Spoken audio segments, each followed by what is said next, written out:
देखो, सबसे पहले हम जो इकट्ठा हुए हैं और कुछ एक दिवस मना रहे हैं, सबसे पहले हमें जानना जरूरी है कि यह दिवस मना क्यों रहे और क्या है। और ये दिवस इसीलिए मनाया जाता है कि कॉन्स्टिट्यूशन के बारे में कुछ जाना जा सके। उससे जानने से पहले दिवस क्यों मनाते हैं वो जानना पड़ेगा। दिवस जो मनाते हैं हम लोग इसीलिए क्योंकि कॉन्स्टिट्यूशन के बारे में कुछ जाना जा सके, हमारा संविधान के बारे में जाना जा सके। लेकिन उससे पहले हमें जानना पड़ेगा कि ये दिवस क्यों, कॉन्स्टिट्यूशन क्या है। तो ज़्यादा पे मैं नुकसान ना करके मैं डायरेक्टली तुम्हें कॉन्स्टिट्यूशन के बारे में कुछ बता रहा हूँ। हमारा जो कॉन्स्टिट्यूशन है, अगर सिंपल भाषा में कहा जाए, एक किताब है। जैसे हमारा एक टेक्स्ट बुक होते हैं, 6 से लेकर 12 तक जो टेक्स्ट बुक पढ़ रहे हो, वैसा ही एक टेक्स्ट बुक के जैसा एक किताब है कॉन्स्टिट्यूशन। उसको बहुत सारे स्कॉलर लोगों ने मिलकर लिखे थे। बहुत साल लगा था, 2 साल 11 महीने 18 दिन लगा था उसको लिखने के लिए। तो उसमें इतना क्या इंपॉर्टेंट चीज़ है, उसमें क्या क्या है जो आज भी उसका महत्व रख रहा है, वो जानने वाले हैं। तो सबसे पहले ये जो हमारा टेक्स्ट बुक के जैसा ही है कॉन्स्टिट्यूशन। जैसे हमारे टेक्स्ट बुक में पन्ना होते हैं, चैप्टर होते हैं, यूनिट्स होते हैं, वैसे ही अगर देखा जाए हमारे कॉन्स्टिट्यूशन में कुछ ऐसे भाग किया गया है। जैसे तुम लोग पन्ना गिनते हो कि मेरे टेक्स्ट बुक में 100 पन्ना है, 150 पन्ना है, वैसे ही अगर देखा जाए कॉन्स्टिट्यूशन जो किताब है उसमें अगर उस पन्ने के हिसाब से हम लोग देखें तो वहाँ पे आर्टिकल्स दिया गया है। और आर्टिकल्स के हिसाब से देखें तो वहाँ पे 395 आर्टिकल्स है। लेकिन कुछ लोगों को थोड़ा डाउट होगा इसमें, अभी जो है 448 आर्टिकल्स है। लेकिन मैं आपको बता दूं जो रियलिटी है, वो ओरिजिनल आर्टिकल जो है 395 वो कभी चेंज नहीं होता। उसके अंदर ABCD करके डाल दिया जाता है और ABCD डाल देने के बाद अगर गिनेंगे तो वो हो जाएगा 448। लेकिन ओरिजिनल जो आर्टिकल्स है जो बनाते वक्त था वो है 395। उसके बाद जैसे हमारा यूनिट्स वगैरह है, चैप्टर्स वगैरह है, उसी के हिसाब से हमारा कॉन्स्टिट्यूशन को कुछ पार्ट्स में डिवाइड किया गया है। ये पार्ट 1, पार्ट 2, पार्ट 3, पार्ट 4। जैसे तुमने अभी देखा कि DPSP जो है directive principle of state policy, वो पार्ट 4 में है। वैसे अगर गिनोगे सारा पार्ट को तो वहाँ पे 24 पार्ट्स है। कितना? तो दो चीज़ हम लोग यहाँ पे जाने, 395 आर्टिकल्स, 24 पार्ट्स। और ऐसा एक चीज़ है जो कॉन्स्टिट्यूशन लिखा गया था बहुत साल पहले लिखा गया था। तो ऐसा नहीं उस समय में लैपटॉप, कंप्यूटर ये सब उतना डेवलप नहीं हुआ था। लेकिन आज के ज़माने में लैपटॉप, कंप्यूटर, डिफरेंट क्राइम भी डेवलप हो रहा है। तो उसके लिए नया रूल्स, नया रेगुलेशन बनाना चाहिए।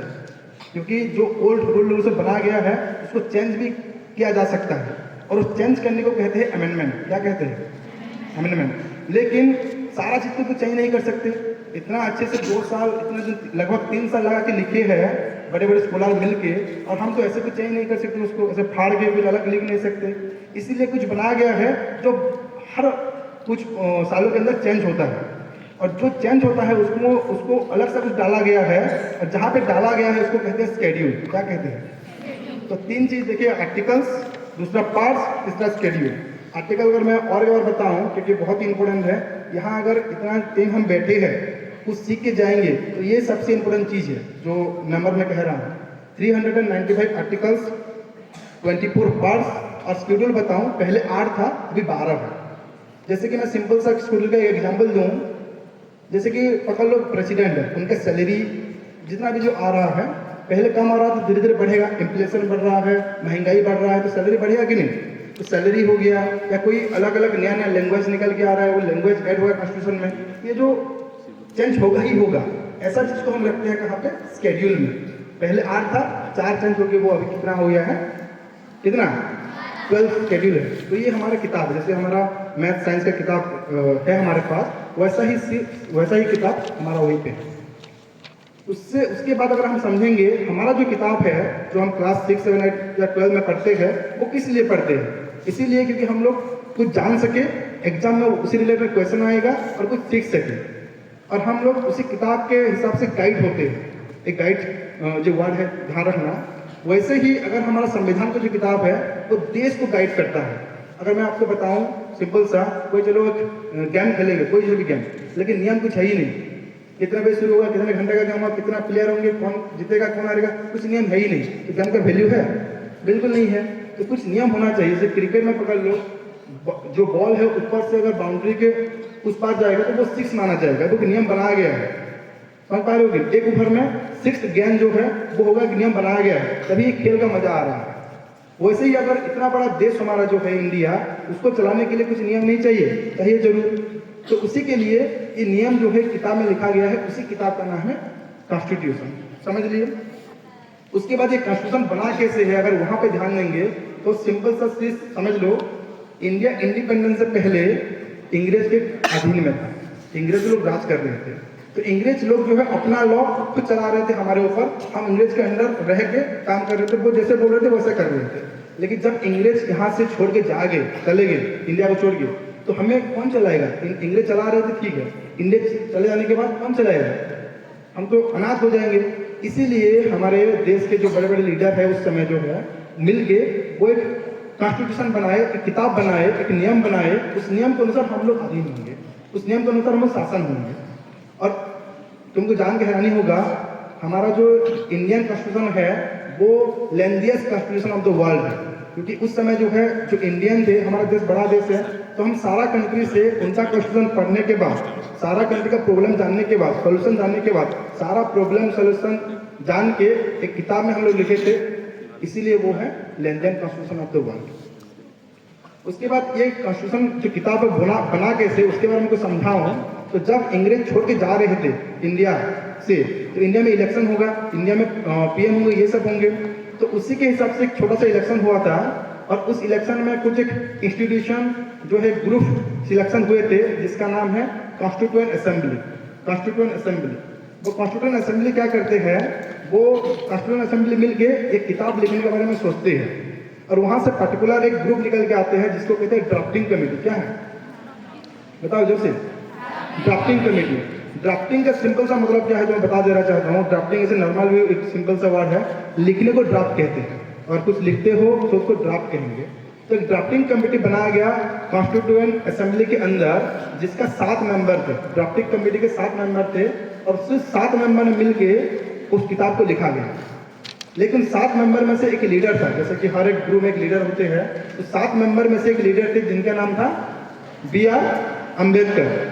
तो B.R. अम्बेडकर के लीडिंग के अंदर वो ड्राफ्टिंग कमेटी जो है वो किताब लिखा गया। और वो किताब जैसे लिखने के बाद बताया गया तुम्हें 2 साल 11 महीने 18 दिन लगा। लगने के बाद पहली बार किताब रेडी हुआ, किताब जो खत्म होने के बाद रेडी हुआ, वो है 26 नवंबर 1949। और उसी दिन को याद रखने के लिए आज मना रहे हैं क्या? Constitution day. सिंपल सही आंसर है। उस किताब उस दिन रेडी हुआ और देश को दिया गया कि चलो इसी किताब के अनुसार हम लोग शासित होंगे, उसी किताब के अनुसार हम लोग आगे नियम देखेंगे। तो उसी दिन को माना गया कॉन्स्टिट्यूशन डे।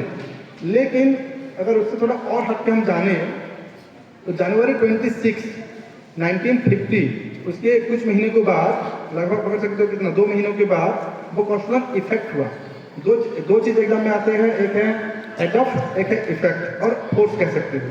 तो जो कॉन्स्टिट्यूशन ग्रहण किया गया वो है 26 नवंबर 1949, लेकिन लागू हुआ 26 जनवरी 1950, वो भी बहुत ही इंपॉर्टेंट है। उसके बाद उस किताब का अगर मैं कुछ फीचर्स कहूँ, जैसे हर एक चीज में, कोई ड्रेस पकड़ लो, तुम लोग कोई ड्रेस खरीदने जा रहे हो, तो ड्रेस कौन सा कलर का है, उसमें बटन कैसा लगा हुआ है, उसमें कपड़ा कौन सा है, देखते हो कि नहीं, उसका फीचर्स कहते हैं। वैसे ही अगर उसी किताब का जो बड़ा चीज अगर देखे, अच्छा चीज देखे, उसको हम लोग फीचर्स कहेंगे। और 2-3 फीचर के नाम मैं ले रहा हूँ, तुम लोग घर जाकर पढ़ना उसको।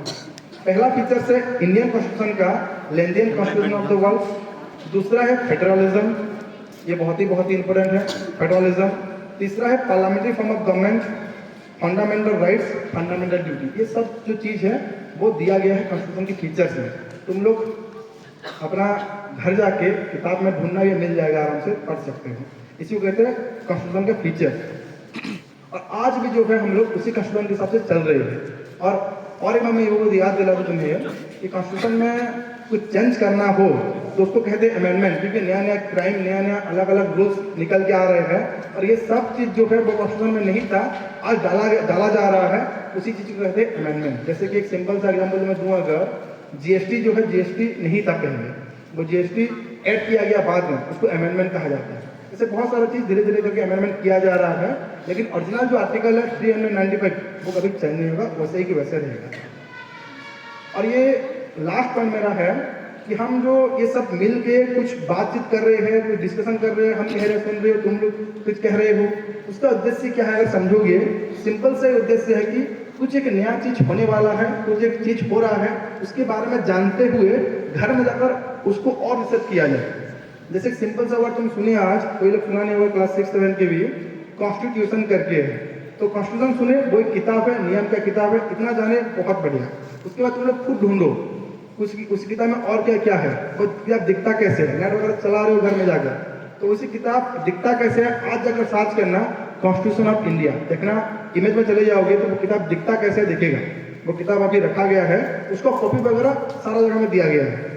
और किताब का सबसे पहला पन्ना जो है उसको प्रीफेस कहते हैं। पहला पन्ना जैसे हमारा कंटेंट वगैरह होता है कि नहीं, वैसे ही पहला पन्ना जो है किताब का प्रीफेस कहते हैं, और उसको अलग से नाम जाना जाता है प्रियम्बुल। अगर किताब इतना लेंदी किताब कोई को किसी को पढ़ने का मौका नहीं मिलेगा, टाइम भी नहीं है, तो सिर्फ प्रियम्बुल पढ़ के भी वो जान सकता है कि इंडिया कैसे बना गया है, इंडिया में क्या क्या रूल्स लागू किया गया है। आज सुबह मॉर्निंग असेंबली में हम लोग प्रियम्बुल का जो पार्ट किए, प्लेज किए, उसको तुम लोग अगर ढूंढोगे तो आसानी से किसी भी किताब में मिल जाएगा। सारा जो तुम्हारा किताब सब्जेक्ट किताब है, पहला 3-4 पन्ना छोड़ के अगर वहाँ पे जाओगे तो वहाँ पे लिखा होता है प्रियम्बुल ऑफ इंडियन कॉन्स्टिट्यूशन। तो सारा किताब हर बच्चे को या हर किसी को पढ़ने का टाइम नहीं होता, तो सिर्फ प्रियम्बुल को पढ़ो और तुम लोग जान पाओगे कि कॉन्स्टिट्यूशन के अंदर है क्या। तो इसी के साथ मेरा स्पीच खत्म करता हूँ, तुम लोग जाकर ढूंढना, मिल जाएगा बहुत कुछ आगे। Thank you.